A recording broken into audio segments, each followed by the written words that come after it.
Good morning, Your Honours. Good morning, colleagues. This case concerns Felicien Kabuga and his individual responsibility for serious crimes committed during the genocide against the Tutsi in Rwanda between the 7th of April and 17th of July 1994. This trial starts today, 28 years after the genocide, because of Felicien Kabuga's determined efforts to evade responsibility and accountability. When the genocide ended in July 1994, Kabuga fled Rwanda to neighboring Zaire.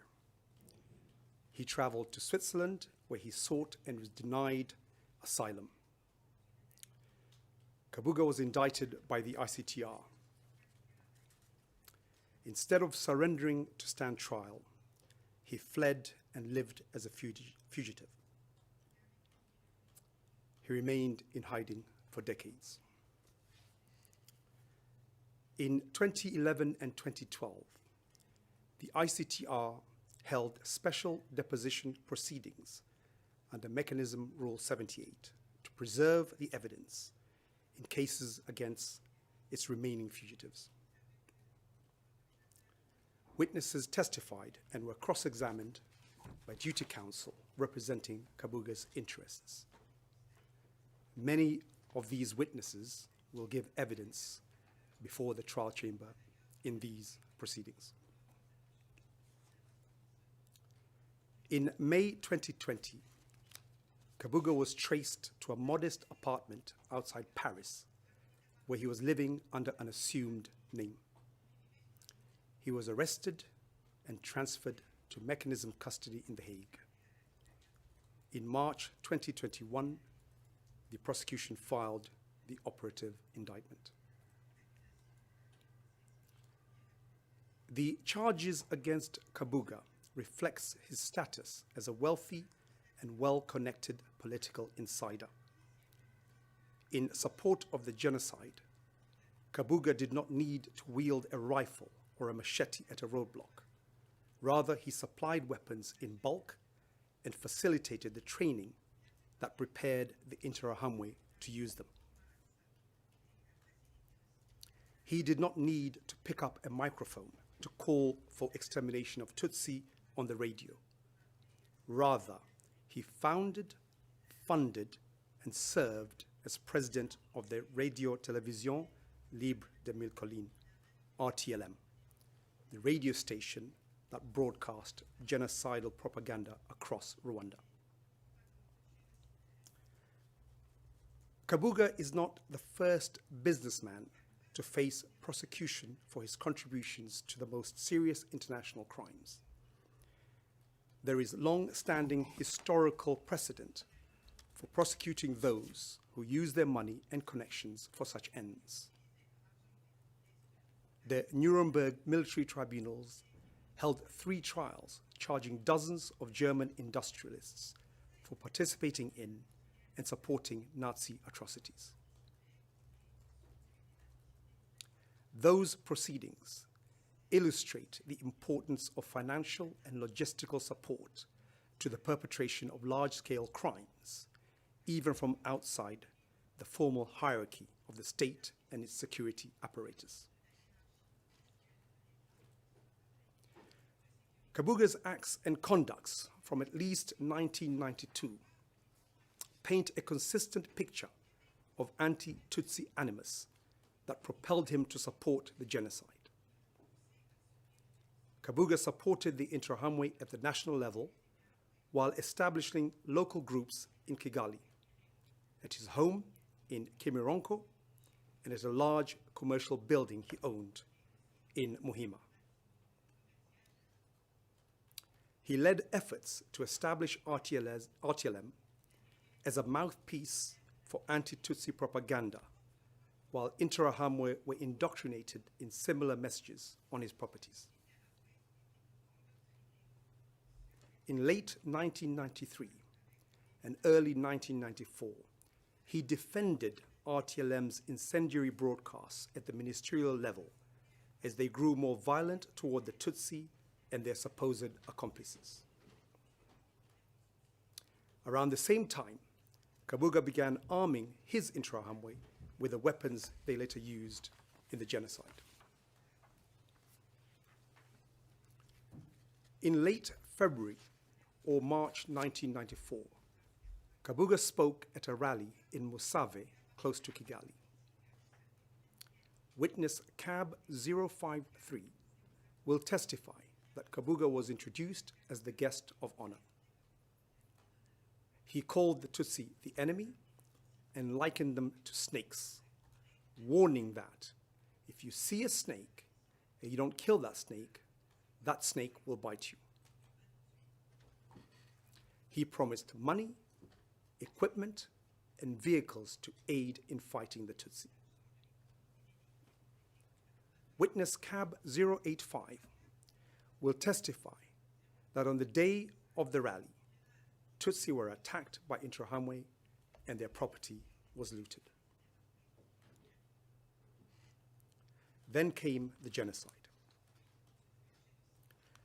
On the evening of 6th April 1994, Rwandan President Juvenal Habyarimana was aboard an aeroplane returning from Tanzania with the President of Burundi and various senior Rwandan government officials. At around 8:30 p.m., the presidential plane was shot down near Kigali airport as it approached to land. Everyone on board was killed. In the early hours of 7th April, leading moderate politicians, mostly Hutu, from opposition political parties were systematically targeted and killed in Kigali. Groups of Rwandan Armed Forces, or RAF soldiers, and armed militias began openly killing unarmed Tutsi civilians and raping Tutsi women in their homes and in the streets. Roadblocks were erected by soldiers, Interahamwe, and other armed militia groups who checked identity cards and arrested and killed Tutsi. Roadblocks sprang up throughout Kigali and across Rwanda, at which Tutsi were identified, arrested, raped, and killed. Witnesses will describe seeing thousands of bodies strewn about, clogging public roads and waterways. As these gruesome scenes of mass murder unfolded, RTLM, Kabuga's radio station, was broadcasting urgent, enthusiastic calls to genocide, and the Interahamwe Kabuga supported were on the streets, hunting down and killing Tutsi. Kabuga's support for the genocide did not waver. When RTLM's offices in Kiyovu were shelled in the middle of April 1994, Kabuga went to the scene and provided encouragement and gave financial support for the injured. He voiced RTLM's genocidal message in person at meetings, rallies, and even individual roadblocks, calling explicitly for the extermination of the enemy Tutsi. When he moved to Gisenyi, he held fundraisers to purchase weapons. He imported weapons in violation of an arms embargo. He personally appeared at roadblocks to distribute weapons and encouraged the Interahamwe to accelerate the killings. When they succeeded, he congratulated and rewarded them. By 17th of July 1994, an estimated 800,000 people had been killed in just over 100 days. Hundreds of thousands were victims of rape and sexual assault. As the ICTR Appeals Chamber held in the case of Prosecutor versus Karemera,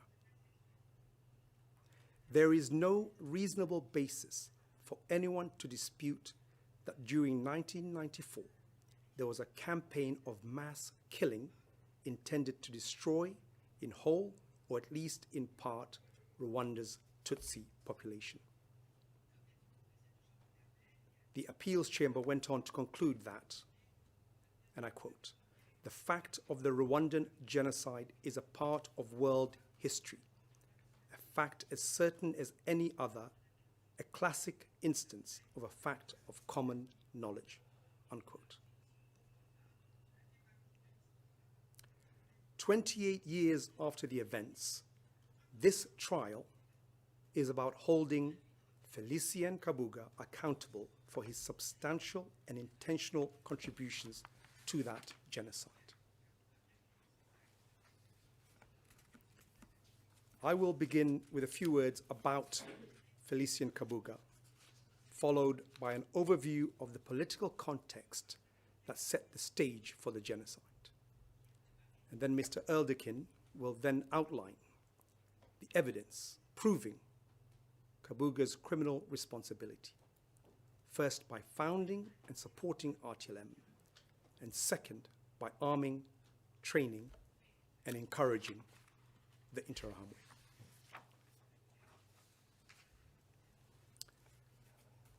Felicien Kabuga was born in Byumba Prefecture in northeastern Rwanda. He founded a small trading company that grew over decades into a sprawling network of business interests: a flour mill, a tea plantation, an import-export firm, factories, extensive real estate, a large fleet of trucks and commercial vehicles. By 1994, he had over $1 million in one Rwandan bank account alone. He was widely known as one of the richest men in Rwanda. You will hear in this trial from numerous witnesses that Kabuga commanded great respect among business, political, and military leaders across Rwanda. This reputation derived from both his wealth and his political connections and influence. He had an intimate relationship with President Juvenal Habyarimana, who held a monopoly over political power as chairman of the only political party permitted under the Constitution and head of states since 1973. Two of Kabuga's daughters married Habyarimana's sons. The evidence in this trial will show that Kabuga had privileged access to Habyarimana and the ability to leverage that access to promote causes and raise funds. He used that access to arrange meetings at the president's private residence and successfully lobbied Habyarimana to support both RTLM and the Interahamwe. Kabuga was an active and prominent member of Habyarimana's party, the MRND, which until 1991 was the only political party in Rwanda. He was a major financial donor. For a period in the early 1990s, the MRND headquarters was even housed in the large commercial building he had constructed in the Muhima sector of Kigali. When a new MRND party statute was adopted in August 1991, he was among the prominent members representing Byumba Prefecture. Kabuga routinely appeared on stage at important MRND rallies with the highest party officials, including President Habyarimana and MRND chairman Matthew Ngirumpatse. Kabuga was venerated as an august guest and major thunder of the MRND. He was introduced as a leader of the Interahamwe and given the floor to address the crowd alongside the MRND leadership. At least once, he was greeted with a standing ovation. That's a pen portrait of who Kabuga was. Now for a brief overview of the events that culminated in the genocide. In 1994, Rwanda was divided into 11 prefectures. In the geographic center was the capital, Kigali. To the northwest, bordering Zaire, was Gisenyi Prefecture. Nearly all of the crimes charged in this case took place either in Kigali, where Kabuga lived, or Gisenyi, where he spent significant time during the genocide. To Gisenyi's east, bordering Uganda, were the two other northern prefectures, Ruhengeri and Kabuga's native Byumba. South of Gisenyi was Kibuye, where crimes were also committed with Kabuga's support. Below the prefectural level were three administrative divisions. Prefectures were made up of communes. Communes were made up of sectors. Sectors were made up of cellules. Rwanda was also divided by ethnicity. In 1994, there were three principal ethnic groups. The Hutu, accounting for around 90% of the population. The Tutsi, accounting for around 9% of the population. And the Twa, accounting for around 1% of the population. Prior to independence in 1962, Rwanda was governed by a Tutsi monarchy under Belgian colonial rule. In 1959, violence broke out between Hutu and Tutsi in what became known as the Hutu Revolution. Large numbers of Tutsi fled Rwanda for neighboring countries. Post-independence, a Hutu-dominated government was in power. In 1973, a Hutu military commander from Gisenyi Prefecture named Juvenal Habyarimana staged a coup and installed himself as president of Rwanda. Habyarimana formed a political party known as the Mouvement Républicain National pour le Développement, or MRND. Rwanda became a one-party state under MRND control. Every Rwandan citizen was considered a member. The state became closely intertwined with Habyarimana, and personal connections to the president were of paramount importance. A clique of mainly Hutu northerners closest to Habyarimana and his wife Agath Kanziga, known as the Akazu, or Small House, were notorious for their influence. This was the status quo in Rwanda for nearly 2 decades. Then, in the early 1990s, 2 major developments reshaped Rwanda. The first was war.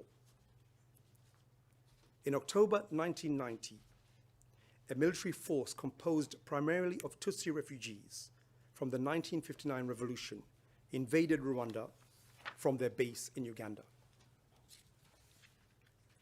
Armed conflict broke out between the Rwandan Patriotic Front, or the RPF, and the dominated Rwandan armed forces.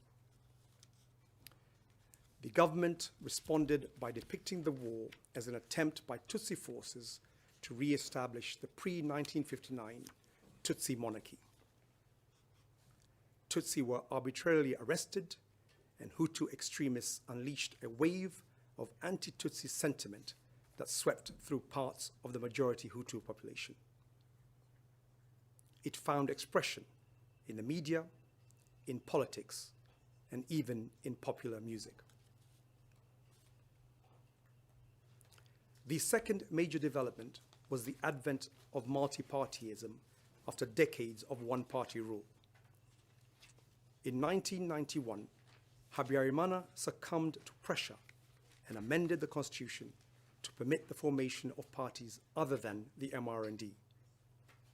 Numerous new parties were created, including the Parti Libéral, or PL, the Mouvement Démocratique Républicain, or the MDR, and the Parti Social Démocratique, or PSD. The MRND was no longer the alter ego of the state and lost exclusive control over government assets and agencies. This included the only nationwide broadcaster, the state-owned Radio Rwanda. Suddenly, the MRND needed new sources of funding and new means to disseminate its message. It turned to the private sector, in particular a small number of wealthy Rwandans with close connections to the president. The MRND's leadership instigated the creation of a fourth major new party, the Coalition pour la Défense de la République, or CDR.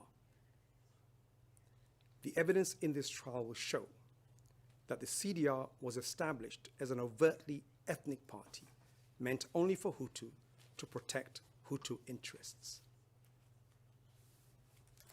The de facto leader of the CDR, and from February 1994 its president, was a man named Jean Bosco Barayagwiza. Multi-partyism also meant that Rwandans were no longer default members of the MRND. In an effort to attract and retain members, all of the political parties established youth wings. The MRND youth wing was called the Interahamwe za MRND, or just Interahamwe. The CDR youth wing was called the Impuzamugambi. Many Interahamwe members wore a colorful uniform made of kitenge, similar to camouflage. Each youth wing held rallies and often used force to compel new members to pledge allegiance to their party. This practice became known as kubohoza. It caused outbursts of violence between the youth groups. Starting in 1992, the Interahamwe began to transform from a youth wing into an armed and trained militia.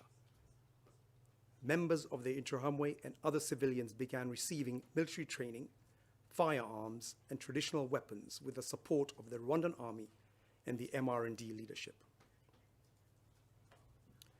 Over the next 2 years, these two trends intensified. The anti-Tutsi sentiment and the rise of an armed and trained militia loyal to the party became gradually intertwined. The Interahamwe were indoctrinated with anti-Tutsi rhetoric, and they shifted their attention from rival youth wings and began attacking and sometimes killing Tutsi civilians and their supposed Hutu sympathizers.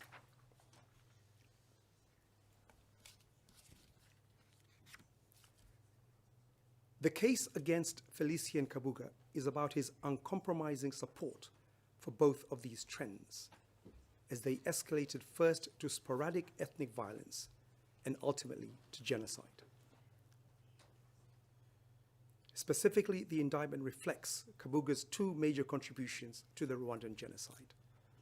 Firstly, through RTLM, a broadcaster of hate-filled and genocidal messages that played a vital role in priming, unleashing, and then sustaining the genocide. Kabuga founded and ran RTLM together with other leading Hutu extremists, served as RTLM's president throughout its existence, took active steps to ensure its continued operation, and failed to use his authority to prevent further crimes. Secondly, through support for Interahamwe militia in Kigali, in Gisenyi, prior to and during the genocide. And then from mid-April 1994, he both raised funds, including via the Fonds de Défense Nationale, FDN, and he procured, imported, and distributed weapons used to attack Tutsi throughout Rwanda. This support extended to the CDR's parties, Impuzamugambi militia, and other civilians who were not formally affiliated with the MRND. For someone in Kabuga's position, with Kabuga's connections, these contributions were two sides of the same coin. The two strategies employed by the Hutu extremists to protect the status quo by denouncing and attacking Tutsi. RTLM was the propaganda machine rousing hatred and ultimately violence against the Tutsi, and the Interahamwe receptive to RTLM's rhetoric and trained, armed, and primed to execute it on the ground.